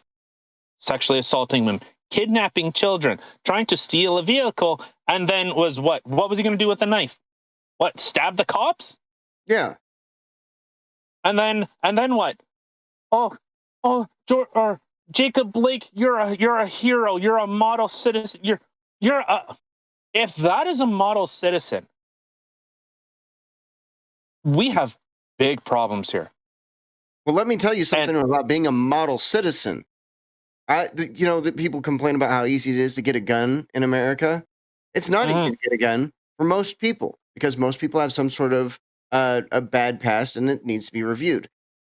I would be probably considered one of the most model citizens you've ever come across. I passed my background check and was able to purchase a pistol within just a few minutes. But there's a lot of other people I know, my dad especially, who has gotten in a lot of altercations with cops, gotten into altercations with his friends. He's done stupid things. He's gotten caught drunk driving. He can no longer buy a gun. Yeah. But if someone like that is considered a model citizen and I'm considered a white supremacist or a racist or just a complete fucking douchebag other to these people, just because I don't think how they were going about what they were doing in their protest is okay, then this world is going to hell in a handbasket. That's just a simple fact of it, because those people are not going to be able to make it even after their government that has protected them so much gives up on them and turns their back on them. Yeah, it's been an incredible. Well, we've had some of the like similar issues in Canada, and I think so there was a guy that slammed into a Muslim family, ended up killing grandparents, mom, dad, and the only survivor was a little boy, and that's all that survived. But they were paraded around the funeral. While you couldn't have more than 10 people at a funeral, you weren't allowed. You had to limit even outdoor gatherings. You couldn't have a lot of people in one place. They were allowed to have hundreds, if not thousands of people attend. Politicians attended. When politicians attend and they don't know the people, well, okay. Yeah, so right there, it's the green flag. Yeah, it's the okay.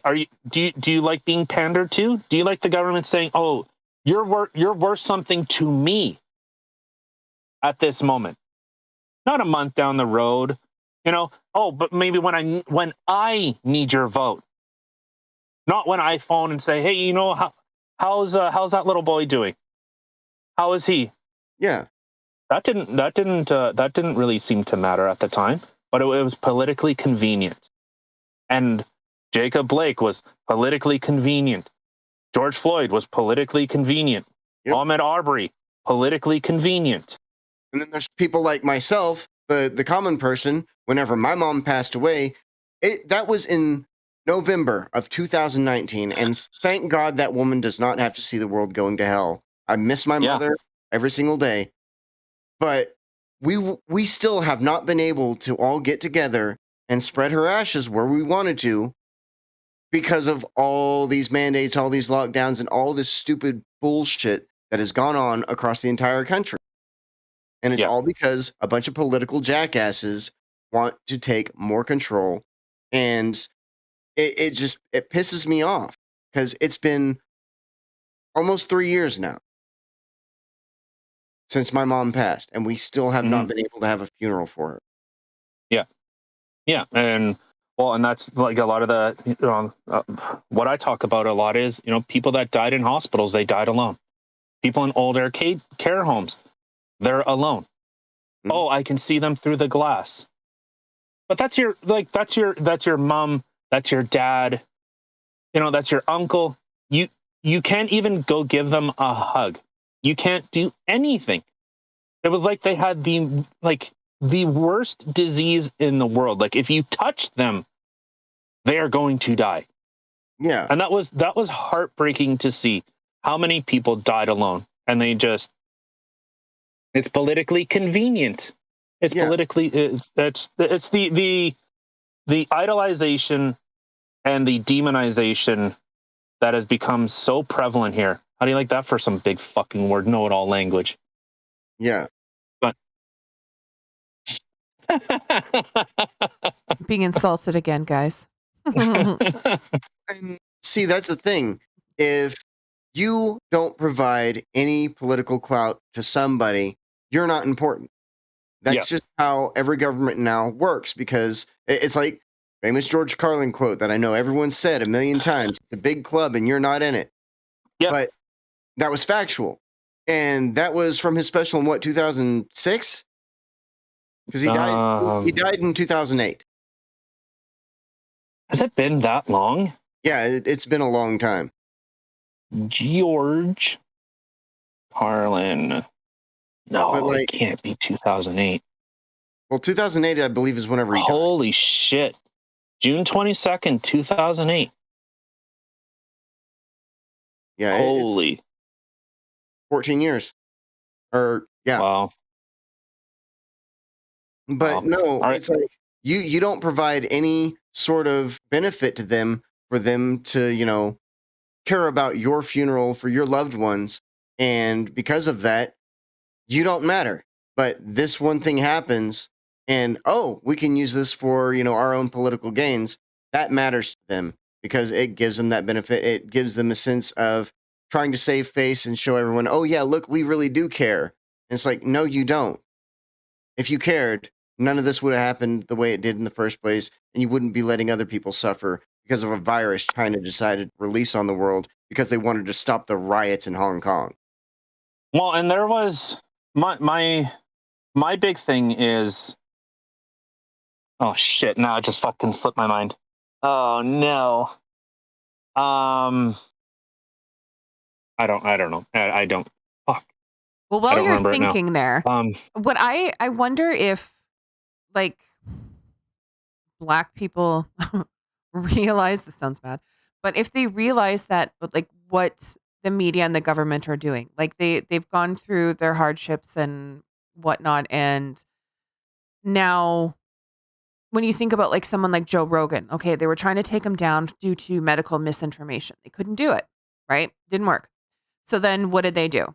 Well, then they And they're released a still video of trying. him dropping the N-bomb like crazy, because Mhm. then what?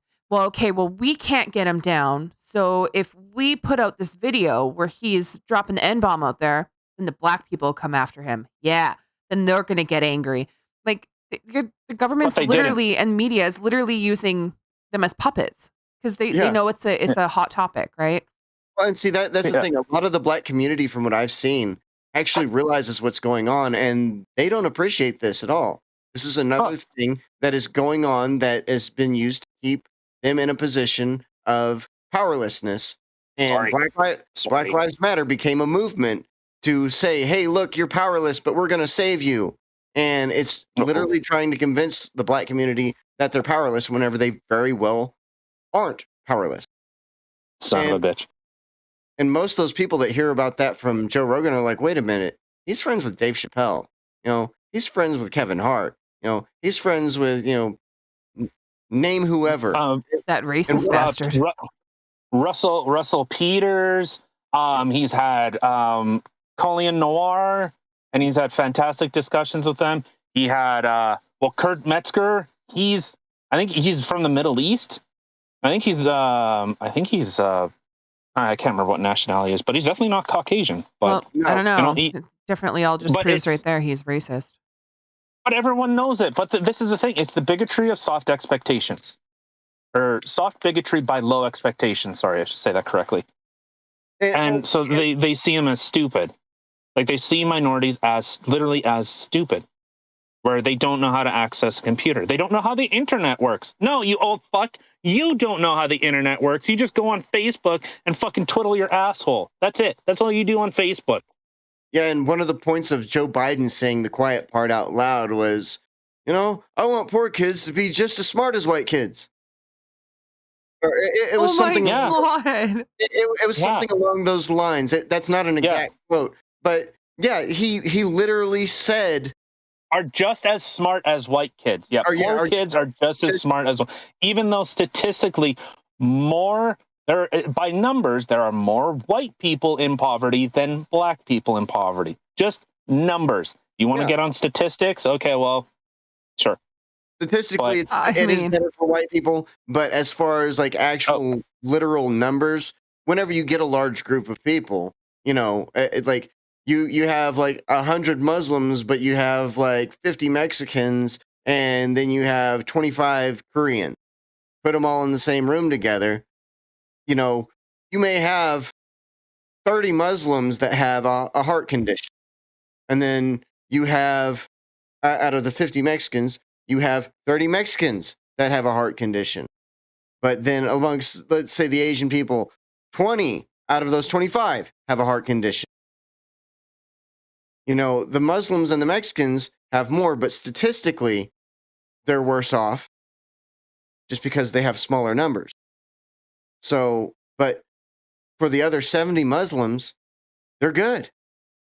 And that's not like, I'm not using different ethnic groups based on, their actual medical conditions and everything, but just as an example, if you take a certain amount of group and put them all together, the largest group may have the highest numbers, but statistically, it's less of a problem for them in the end. Yeah. But I've known a lot more white people that were far less educated than any black people. Like that's just fact. Like you listen to a lot of the rappers, like the really good ones, especially the old school ones, you listen to the actual lyrical content of what they're speaking about. And these are people that the education system failed them. It really failed them. So they had to go out on their own, and to make sure that they were safe, some of the safest places you can go is a library. You go to a library, you're going to end up reading some shit. And it's not everything that a lot of these lower. Oh, we lost. Uh-oh. But a lot of these lower class neighborhoods, they were given the shit end of the stick whenever it came to the education system. Like they had books that were so ridiculously outdated. I remember whenever the internet first became like a really big thing and everyone was really getting on it, that's whenever things really came to light. It's like, look, these books are from the 70s. And, me and all my friends in the town that I live in, or that I lived in at the time, we're a bunch of white kids. All our books were within maybe 5 years. So they intentionally gave a lot of these lower class communities old, outdated books. Yeah. And it's shameful that they did that. But they were intentionally trying to keep minorities down. Like, are you aware of Black Wall Street? No. There was, in Tulsa, Oklahoma, there was a whole community of, African Americans. They started a very successful community. It was flourishing. They had nice houses, nice cars. They were having great marriages, bunch of kids. And daddy government found out about it. And in some places, they literally fucking bombed it. It was a horrible tragedy. They destroyed it because they didn't want a minority group in the country to have that level of power. That's horrible. Yeah, I'm not in the middle anymore. Son of a bitch. My phone died. I liked being in the sandwich. Oh, that's what happened. Yeah. Oh. So I guess the webcam's dead unless I plug the other one in, but then I'm choppy, so That's okay. You can be choppy and you can do the wave. Yeah. So I was trying to find a way to have my charger charge my phone while having my headphones plugged in. Okay. Didn't work. I was gonna say, how did that work for you? Well, don't you have a wireless charger in the fucking? I almost said the van, in the semi. Yeah, need to get you some of these. Well, You I have them, wireless. but the sound quality isn't that good. So unfortunately, That's understandable. this sounds like Those are decent, but still. Yeah, I guess you wouldn't be see. able to put it on the wireless charger because then you wouldn't be able to use the camera anyway. Then it'd be facing the ceiling, and you'd have to Oh, like look down so on it. Oh, dark. hello. So dark. Oh, now I Oh feel. my god! Now my beard looks so much darker. And I know. You look like you belong in the show Vikings. We look like an Oreo now. You got the two dark ends and then the white middle. my favorite black people are Oreos.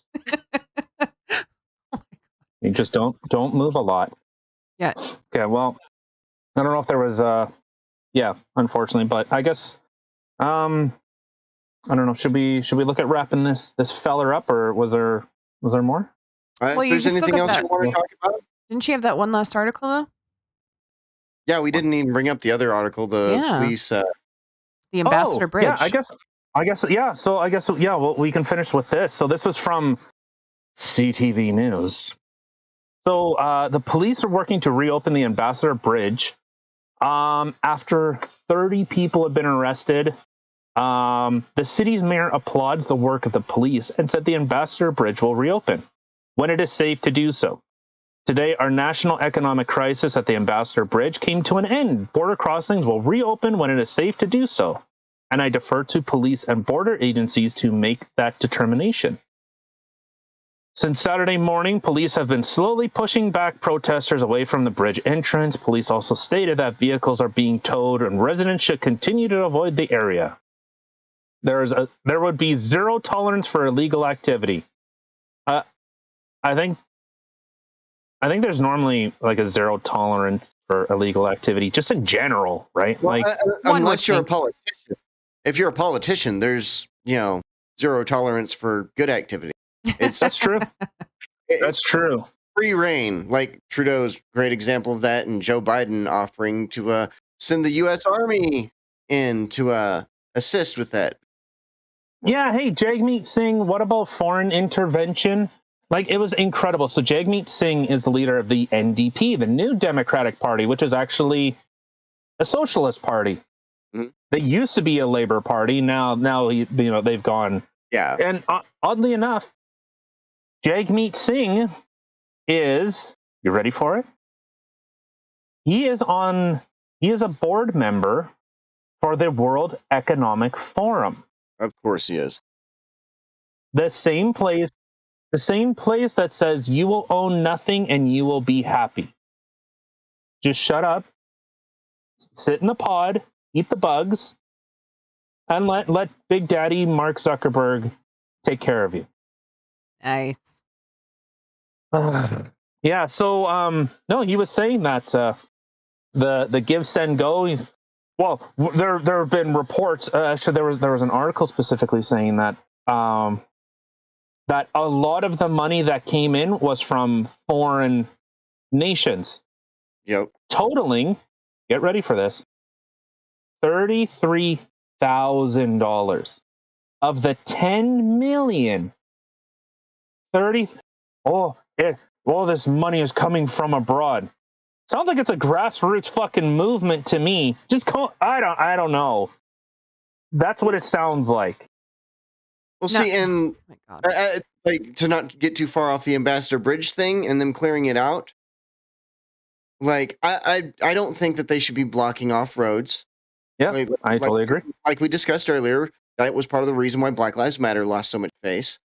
It's not a good idea, but it needs to be up to the Canadian government to take care of this. We don't need any other governments from around the world coming and dealing with Canadian affairs. I don't, come up there and try to teach y'all how to say about and out, You say about and out. No, what are you talking about, eh? Yeah, that's only Newfoundland that talks like they're autistic. But no, that's the joke. The whole oot and a boot, which sounds like a really bad way to get rid of your load. But I don't know. Cock in a sock. Yeah, hawking a sock, hooting a boot. Yeah. Well, no, that's not even the best part about it. In Missouri, there's a gas station called Come and Go. Oh, I know there is. I go there all the time. Yeah, I bet you do. people, there was a meme that they called it the jizzin' jet or the ejaculate and evacuate. You know, Ew. Oh, I'm gonna have to say that next time. Oh, it's the jizzin' jet. yeah.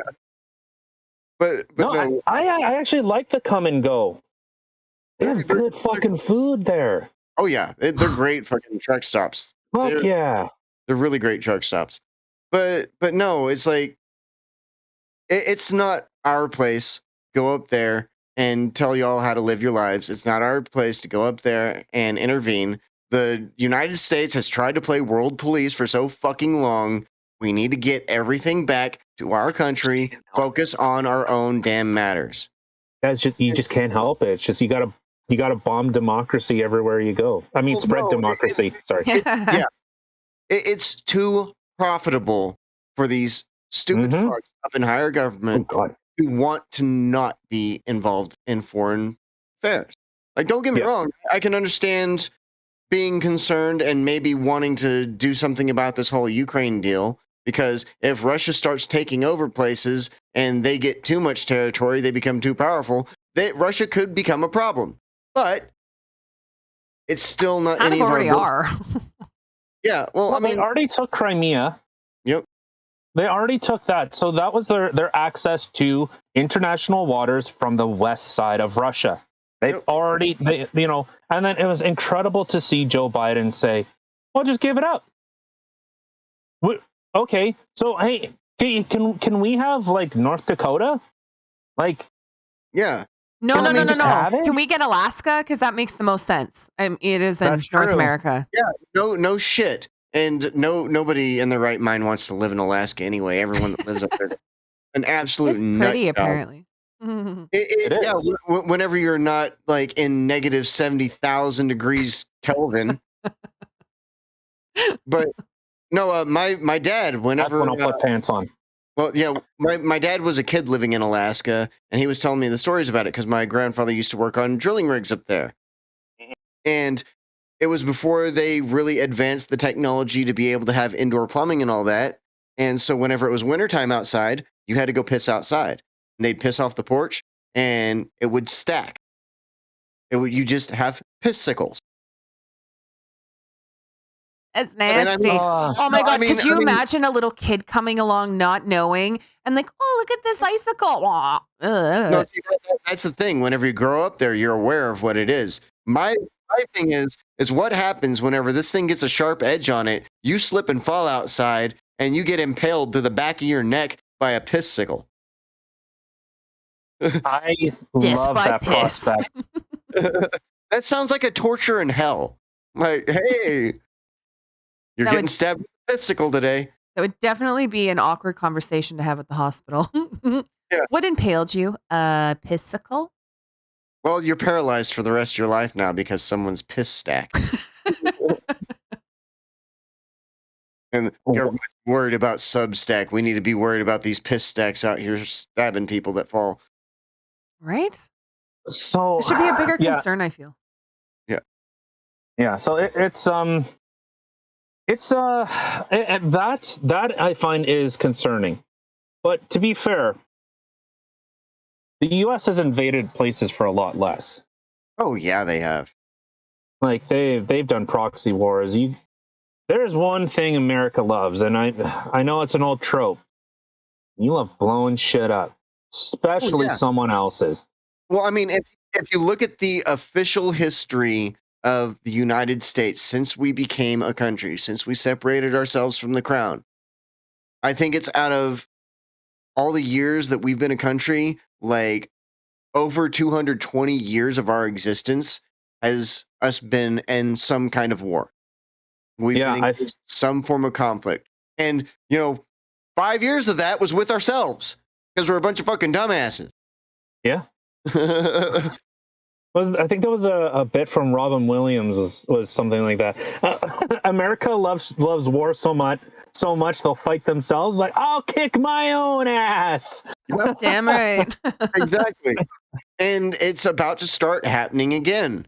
And we're like, as Tim Pool says, we're in a fourth generational war, civil war. So I mean, there's a lot of information war. It's my group against your group. There's parallel economies forming, and it can potentially get really really bad. It hasn't escalated to hot conflict on one side's bit.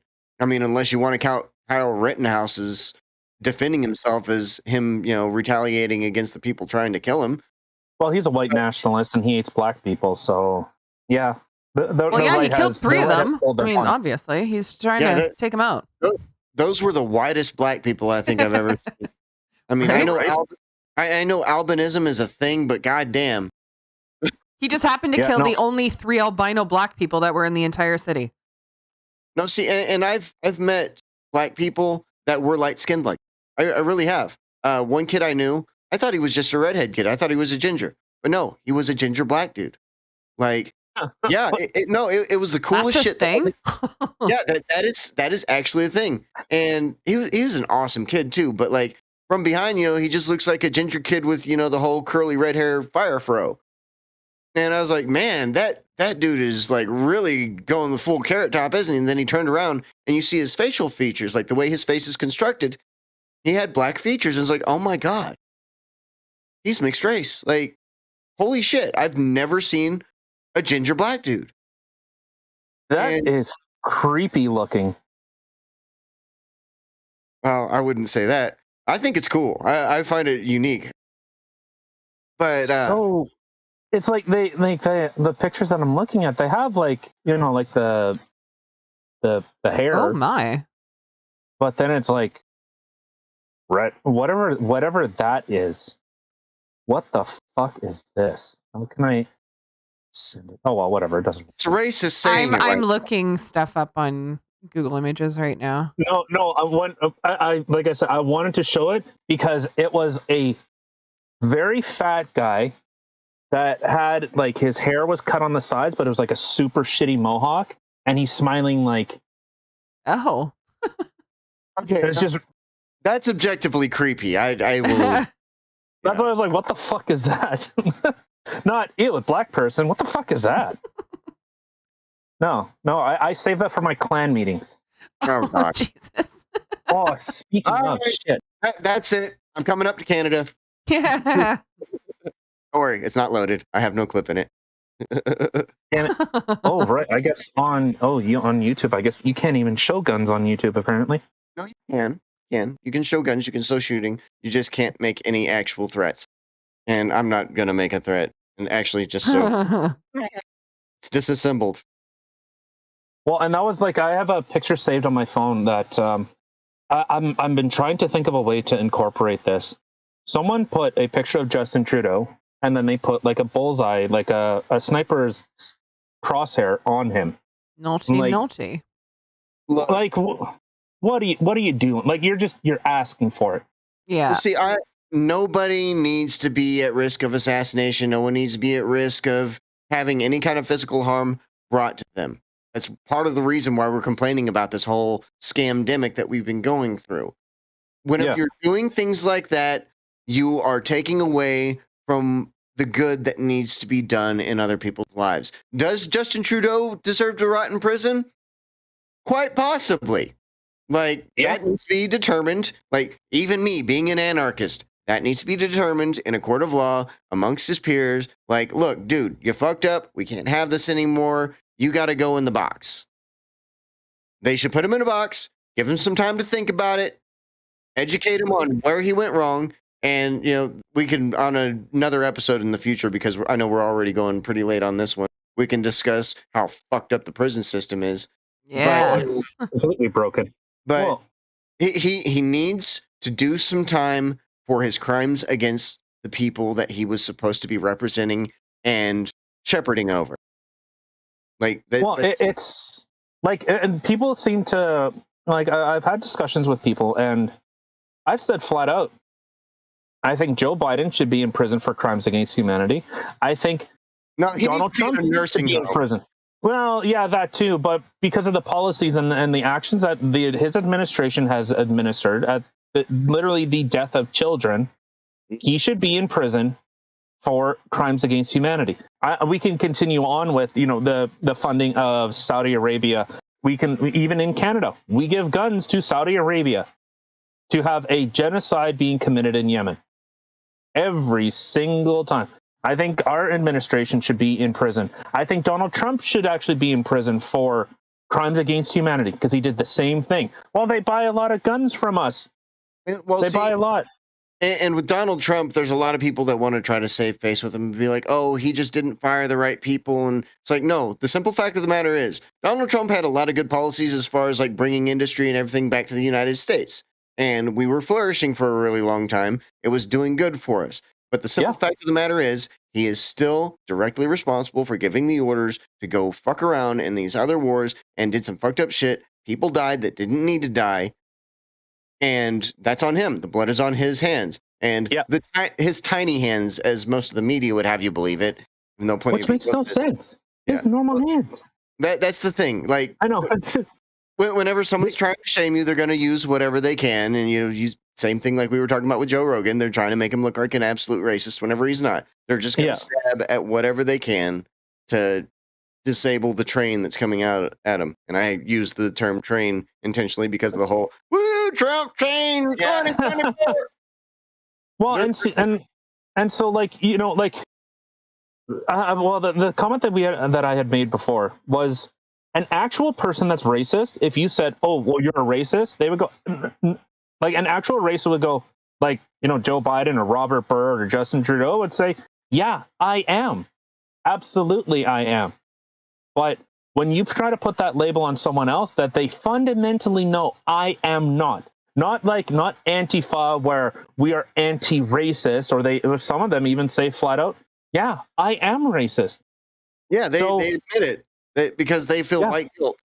And like we were talking the other day and I was mentioning how my dad tried to raise me to be like the way my grandfather raised him, which was unacceptable because they both lived through, well, my dad lived through the end of the civil rights movement and my grandfather lived before that up into it. Yeah. And so like whenever he found out that I had a friend that was an immigrant from India, he called him a San N-word. And I'm not going to say it on like ever for that matter. Yeah, please don't. Not on your podcast. But I mean, that's what anyone that was a different color or from a different country, whatever, name this country and its racial slur, that's what my dad would call them. And it took a long time of him having his own business and doing a lot of business with immigrant doctors. And, very smart people, like there were, scientists, doctors, what have you, but immigrants that came from other countries and became wildly successful that were some of his highest paying clients. And they had the nicest houses. They were super intelligent. And he had been taught his whole life that anyone that isn't white isn't intelligent. That's what he was taught. White, it ain't right. Yeah. And that type of stuff. I mean, he's made a lot of progress in that aspect. I'm very proud of him. And I actually have a sister-in-law who's mixed, and I have a little nephew. And whenever they got married, I was just like, this is awesome. Progress is actually being made in my family. And like me and my siblings, we've always been like, okay, dad's wrong. Like, and that had a lot to do with me because whenever he called my friend Karthik that slur, I made sure to let my little brothers and sisters know, like, hey, whenever dad says something about this, just ignore it and don't follow what he says because he's wrong. And exactly. Because of a lot of that, like the younger generation in our family is significantly less racist, like by a major margin. Do I make racist comments from time to time? Not intentionally, but it's happened. And whenever I do, like, I'm like, oh shit, why did I say that? And then I apologize to anyone who heard it immediately. I don't even like saying that whenever I'm by myself in my house. Like, I hate whenever anything like that, manages to slip out of my mouth. I was like, oh, there's the remnants of what my father tried to teach me. Well, and that's the difference between where North America is and where actual, like, where places where, in Middle Eastern countries, in Scandinavian countries, where if you are not them, they actively hate you. In Korea, in China, in Japan, we can go on and on with the places, but it's so easy to come here and say, oh, well, North America, Canada is racist, bless me, story soul. And so, it's so easy to do that because people here don't want to be labeled as racist. They don't want to be seen as inhospitable. They don't want to be seen as that. But there are other places that they embrace it. So why not go to those countries? Why not go there? Why not go to those shitty places and say, you people are racist, you're terrible, and I'm going to burn your stuff? Go to Russia and do that. Let's see how long that lasts, because they're just going to say, oh, well, fuck you, and then shove a fucking vodka bottle like in your ass or something. Well, see, and if America and Canada are so much more racist than the rest of the world, why do we have the most immigrants from other countries? Well, Like, exactly. You don't see people from Africa constantly flocking to, Thailand or Japan or China. No. Whenever they want a good opportunity for furthering their education, they come to either the United States or a university in Canada. Well, yeah, And if it was such a racist place, you wouldn't want to go there. Like, you just wouldn't. Yeah. I wouldn't want to put myself in another country, in another situation where I'm just going to get harassed all the time. Like, that's just absurd. there's places in a lot of the Oriental countries that foreigners aren't allowed to go to because there's parts of their culture that we wouldn't understand, and they don't want us to see that because that's part of their culture. They understand it. Like, I don't know if you watch ADV China or Lawai 86 or Serpinsa. Nope. No, I speak English. Well, no, these are one of them's an American and the other is a South African man, and he's a white South African man. They both lived in China for the better part of a decade. Okay. And like there is actually a dog meat festival in China. Mm-hmm. Yeah. Where they eat dog meat. Foreigners aren't allowed to attend it. And like I don't care because don't get me wrong, I'm not gonna go take my 2 German shepherds out there and just slaughter them and eat them for meat. They're not emergency rations by any means. Not yet. They're my babies. I've been around since both of them were born. I've raised both of them from the literal day they were born. I know both of their birthdays, May 10th and February 3rd. I was there. But see, if I were to go over there, that's part of their culture. They're going to eat dogs. I might give it a try just to see if it's any good because I'm just that kind of a foodie. I love trying food from other cultures. It's one of the things that I absolutely love. I mean, I have in my silverware drawer, I have a whole stack of my own personal chopsticks that I bring with me whenever I go to, a Chinese, or Japanese, or a Korean restaurant. Yeah, I got a bunch of And those too. I was actually at the Chinese restaurant here yesterday, and I brought my chopsticks, and the girl was in there. She did a double take, and she's like, "Oh, your chopstick? Yeah, these are mine." And she just got a big smile on her face, like, "Oh, that's really awesome." Yeah, yours don't look this cool. Yeah. She drops the accent. Oh wow, those are really sweet. We love your chopstick. Your chopstick looks very nice. Yeah, they're mine. Oh wow, okay, thank God. Oh. Those are dope. I couldn't do it. Like I could try a bunch of different foods, but when it comes to feline or canine, no bueno. I couldn't. Yeah. I could not even try it. Like, to know.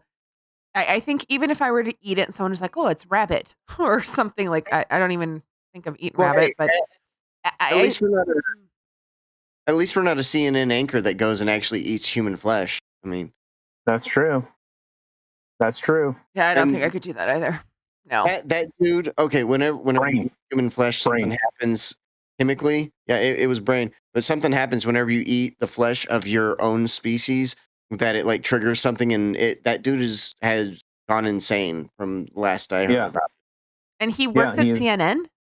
Yeah, he was CNN anchor that went to another country, to this cannibalistic tribe to interview him, and they gave him human brain, and he ate it. Oh, that fucks you.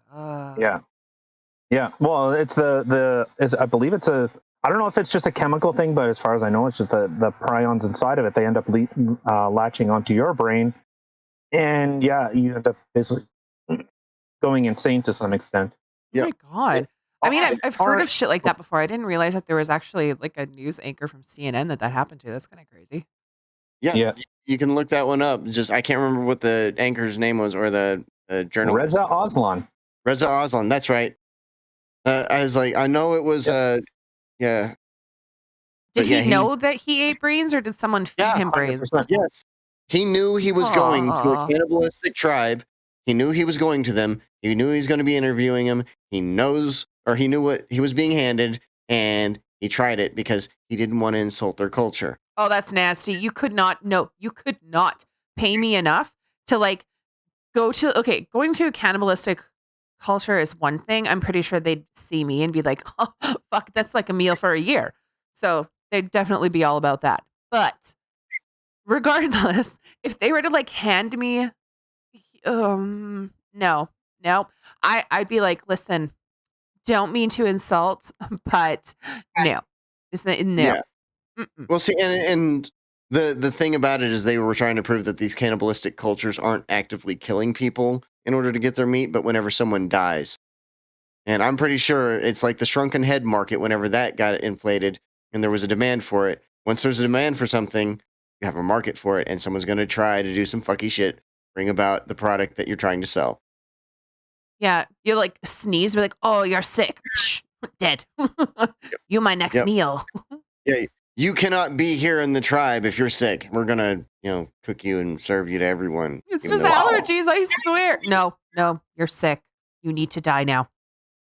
All right. Well, I think with that, with those nightmares.